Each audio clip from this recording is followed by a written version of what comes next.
यह सिर्फ एक आवाज़ नहीं, यह सदियों से दबाई गई नारी की चेतना है। नमस्कार दोस्तों, स्वागत है आपका संवाद में, एक खास मंच, एक ऐसा प्लेटफॉर्म जहां हम बात करते हैं दिल से और हर एक की सोच से।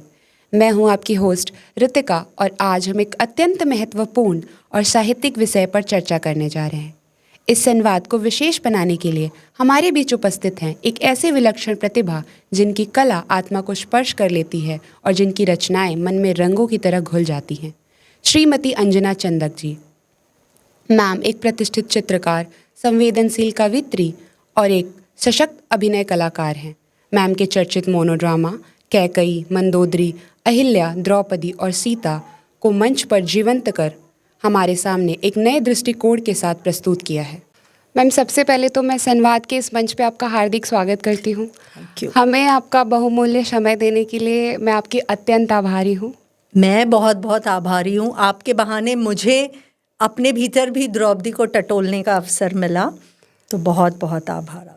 तो मेरा आपसे सबसे पहला सवाल ये है, आज के दौर में आप नारी को किस रूप में देख रही हैं? एक पीड़ित स्त्री या एक सशक्त नारी? द्रौपदी आज के समय में भी बहुत रेलेवेंट है और इसीलिए मैं द्रौपदी का ये पात्र स्टेज पर करती भी हूँ, क्योंकि द्रौपदी एक सशक्त और प्रश्न पूछने वाली स्त्री के रूप में मैं उसको देखती हूँ, जो बहुत आवश्यक है। जहाँ भी कुछ ऐसा है जो आपको लगता है ठीक नहीं है, वहाँ वो अपनी उंगली उठाती है और उसमें उतना साहस है कि वो उत्तर मांगती है। तो मैं द्रौपदी को एक सशक्त स्त्री के रूप में ही देखती हूँ और इसीलिए आज के लिए और भी आवश्यक हो जाता है, क्योंकि कई ऐसी बातें आज भी है जो 5000 साल पहले या जब भी हम समझे महाभारत घटा होगा तो तब भी हुई थी। तो बदलाव आया है पर बहुत धीमे। अगर हम इतिहास के पन्नों पर दृष्टि डालें तो हमें बहुत से ऐसे नारी का पात्र मिलता है जो हमें प्रभावित करता है। तो फिर क्या कारण है कि आपने इस आध्यात्मिक पात्र को चुना? मैं सिर्फ द्रौपदी नहीं करती हूँ, मैं पंचकन्या करती हूँ।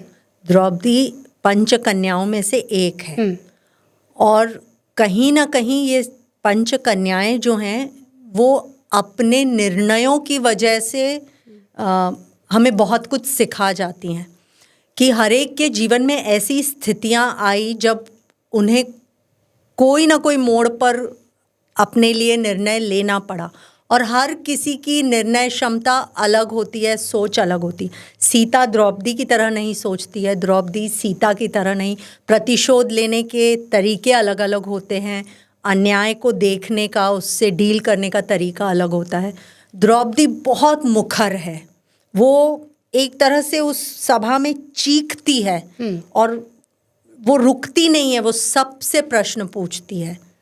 तो द्रौपदी मैं उसे दबी हुई स्त्री तो बिल्कुल नहीं मानती और मुझे लगता है कि हमारे इतिहास में, आप इसे चाहे मिथक माने चाहे इतिहास जो भी, पर हमारे पास बहुत सारे ऐसे उदाहरण अलग अलग तरीके के हैं जिससे कि हम चुन सकते हैं परिस्थिति के अनुसार कि अच्छा, ऐसा नहीं है कि हमेशा द्रौपदी सही रही होगी, उनमें भी कमियां थी, पर उसके साथ भी वो अपने लिए खड़ी होना जानती थी। ठीक है, तो आपकी इस वाणी को सुन के मेरे मन में एक प्रश्न आ रहा है कि क्यों स्त्री की असहमति को क्रोध की तरह देखा जाता है और जो पुरुष की आक्रामकता है उसे नेतृत्व की तरह देखा जाता है? आपका इस पे क्या विचार है? कहीं ना कहीं ये कंडीशनिंग है और ये इतने सालों की और पता नहीं कितने समय से हम लोग इसी तरह से सोचने के आदी हैं, तो उससे निकलने में भी समय लगता है और थोड़ा बहुत ये होता है कि हमने संस्कार और इस तरह की, जैसे आप कह रहे हैं ना कि अगर पुरुष आक्रामक है तो वो नेतृत्व है और द्रौपदी अगर आक्रामक है तो कितना बोलती है, कितना हंसती है, और द्रौपदी को एक तरह से एक नेगेटिव लाइट में भी देखा जाता है बहुत जगहों पर। तो ये कहीं ना कहीं माइंडसेट कंडीशनिंग है जिससे हम बाहर निकलना हमें होगा। और ये क्यों है? क्योंकि बहुत आसान था ये नैरेटिव सेट करना बहुत आसान था। पुरुष प्रधान हमारा समाज रहा है और आज भी है। आज बाहर नहीं, कहीं ना कहीं भीतर है, पर है। आपसे बात करते हुए मुझे एक कविता की कुछ पंक्तियां याद आ रही हैं। उठो द्रौपदी शस्त्र उठा लो अब गोविंद न आएंगे, जो कि आज के वर्तमान का एक कड़वा सच भी है। तो द्रौपदी के दृष्टिकोण से आप आज के समाज की जो लड़कियां हैं उन्हें क्या संदेश देना चाहेंगी? तो अगर आपने ये द्रौपदी का मोनोलॉग देखा होगा तो इसमें द्रौपदी कहती है कि ऐसे लगा मानो कृष्ण कहना चाह रहे हो कि अगर तुम न चाहो तो कोई तुम्हें अपमानित नहीं कर सकता। हाँ। तुम चाहो तो अपनी कुंडलिनी स्वयं जागृत कर सकते हो। तो मेरा ये थॉट है कि वहाँ चमत्कार यदि होना होता तो वो दुशासन हाथ भी नहीं लगा पाता द्रौपदी को। तो मुझे नहीं लगता कि वहाँ कृष्ण उपस्थित हुए होंगे, पर कहीं ना कहीं भीतर ही भीतर उन्होंने उनको बल दिया।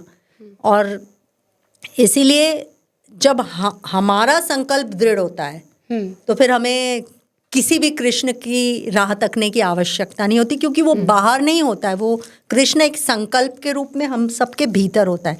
देखिए हमारे साथ भी जब कुछ अन्याय होता है, एक समय तक हम सहन करते हैं, पर किसी एक क्षण अचानक से हम उग्र हो जाते हैं। हमारे में ऐसा लगता है जैसे कितनी ताकत आ गई है जो अब तक थी हमारे भीतर। तो कृष्ण वो हैं, हमारे भीतर की शक्ति है जो हमें याद दिला रहे हैं कि तुम में स्वयं शक्ति है। तो आपका मतलब कहना ये है कि ये सिर्फ एक शारीरिक बल के बारे में नहीं है, बल्कि ये मानसिक दृढ़ता है। एग्जैक्टली, सही कहा आपने। तो अगर मान लीजिए आपको द्रौपदी से मिलने का मौका मिले तो आज के किस आधुनिक समस्या पर आप चर्चा करना चाहेंगी और क्यों? मुझे पूरे महाभारत में यही लगता है कि हर बार मौन कटघरे में होता है। तो अगर मुझे द्रौपदी से बात करने का मौका मिले तो मैं यही समझना चाहूँगी कि इस मौन से मुक्ति कैसी पाई जाए, कि कहाँ से वो इतना साहस लाती है कि पितामह भीष्म से लेके हर किसी पर वो अपने प्रश्न दाग देती है कि आपने ये क्यों किया, आपने ऐसा क्यों नहीं किया। वो कृष्ण से भी पूछ लेती हैं, अपने पतियों से भी पूछ लेती हैं। तो मैं मौन पर उनके विचार जानना चाहूँगी, उनसे उस विषय में शक्ति पाना चाहूँगी कि मौन को कैसे तोड़ा जाए। आखिरी में मैं आपसे पूछना चाहूँगी कि आप हमारे इस मंच से अभी जो हमारे कॉलेज की लड़कियां हैं या जो और भी लड़कियां हैं बाहर, उन्हें क्या संदेश देना चाहेंगी? संदेश द्रौपदी के मोनोलॉग के बाद, इस मोनोड्रामा के बाद बहुत स्वाभाविक है। पहले तो आपको किसी की राह देखने की आवश्यकता नहीं है। आप अपने भीतर की जो शक्ति है उसको हमेशा जागृत रखें, क्योंकि ये समाज ने, हमारे समाज ने लक्ष्मण रेखा को अपना एक अस्त्र बना के रखा है कि तुम ऐसे कपड़े पहनोगी तो, तुम इतने बजे निकलोगी तो, जबकि होना ये चाहिए कि उन्हें स्त्री सुरक्षा के प्रति अपनी कमियों को टटोलना चाहिए कि आपको स्ट्रीट लाइट्स लगानी है, आपको वो लेन सेफ करना है। तो मैं यही संदेश देना चाहूँगी कि बाहर कुछ बदलता इतने आसानी से नहीं है, पर भीतर का बदलाव कहीं ना कहीं बहुत जल्दी हो सकता है अगर हम चाहें तो शायद ये बूंद बूंद करके आप इतने सारे, आज आपके सनबीम में इंस्टीट्यूट में इतनी सारी लड़कियां हैं, फॉर दैट मैटर अगर दूसरे भी जो स्टूडेंट्स हैं वो अगर चाहें तो ये बदलाव अपने भीतर ला सकते हैं, अपने साहस को जागृत रख सकते हैं। हमेशा हम हमेशा एक कंधा, एक सहारा, एक कारण ढूंढते हैं कि किस पे दोष डालें। उसमें से बाहर निकलकर हमें अपने आप को सशक्त बनाना है। और ये जेंडर पे डिपेंड नहीं करता है, आप स्त्री हो, लड़की हो इसलिए आप कमज़ोर हो, ये बिल्कुल नहीं है।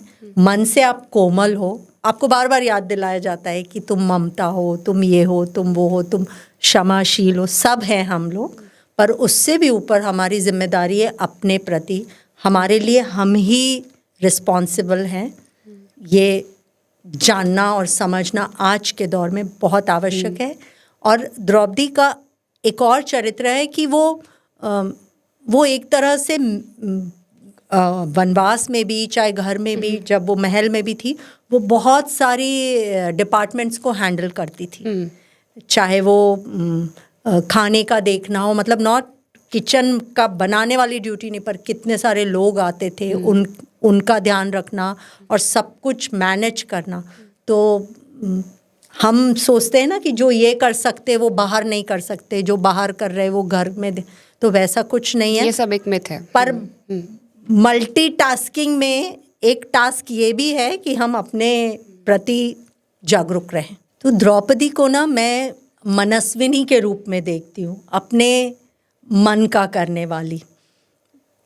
कहीं ना कहीं हम सब ना अपने जीवन में कोई ना कोई रोल प्ले करते हैं, और हमारी लाइफ में दूसरे भी रोल प्ले करते हैं, पर जब हम ध्यान से सोचते हैं तो हमने अपने ही जीवन के धागे दूसरों के हाथों में सौंप रखे हैं। वो जब मन चाहे उन धागों से हमें चलाते हैं। तो जब ये बात मेरे ध्यान में आई कि अगर अपने जीवन में हम स्वयं स्टारिंग रोल नहीं प्ले करेंगे, अपनी लाइफ के स्टार यदि हम नहीं बनेंगे, तो कोई और हमें उनके जीवन में स्टार का रोल प्ले करने नहीं देने वाला है। तो इस सोच के साथ मेरा जीवन जीने का और जीवन को देखने का नज़रिया दोनों बदला। तो इसी बात पर आधारित मेरी एक कविता है जो मैं आपके साथ साझा करना चाहूँगी।